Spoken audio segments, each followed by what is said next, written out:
Hello, WWII scholars.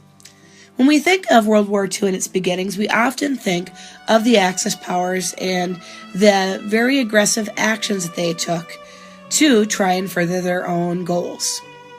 Sometimes I like to compare them with the Empire in Star Wars. They like to take over countries like they took over Tatooine or how they took over Hoth. Now let's see if you agree with me that there can be a comparison made here. Let's go ahead and start. In 1935, Italy invaded Ethiopia. Italy wanted to expand their empire in part due to poor economic conditions and felt that they could succeed against Ethiopia. Mussolini used a border conflict and lack of an apology as an excuse to invade Ethiopia. Mussolini felt this would show off the strength of the Italian military, help him show his worth and Italy's worth to fellow dictator Adolf Hitler, and give Italians a reason to support him. A modern Italian army faced a traditional Ethiopian army with guns and spears.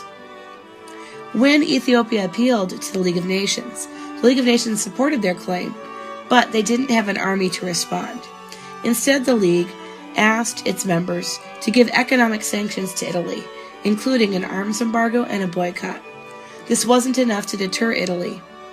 The Italians won Ethiopia in 1936 and made their first game.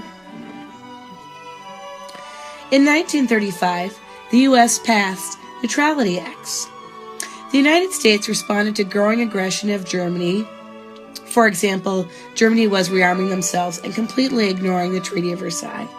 Japan with her invasion of China, and Italy by passing the Neutrality Act of 1935. The act made it illegal to sell to any one nation at war or in a civil war.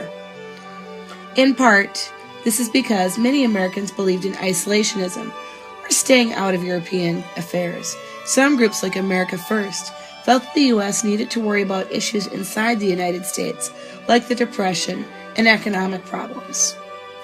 Others worried that trade with warring nations would drag the United States into war like it had in World War I. On the other hand, interventionists argued that the U.S. needed to get involved in foreign affairs. In this cartoon, Dr. Seuss shows the neutrality acts will hold up aid that could help turn the tide of war. So you can see his position. On another note, you'll notice that I have a Girl Scouts uniform, and you might be wondering why that's here. That's because there were so many Americans against possibly going to war that the Girl Scouts changed the color of their uniform because it was too military-like.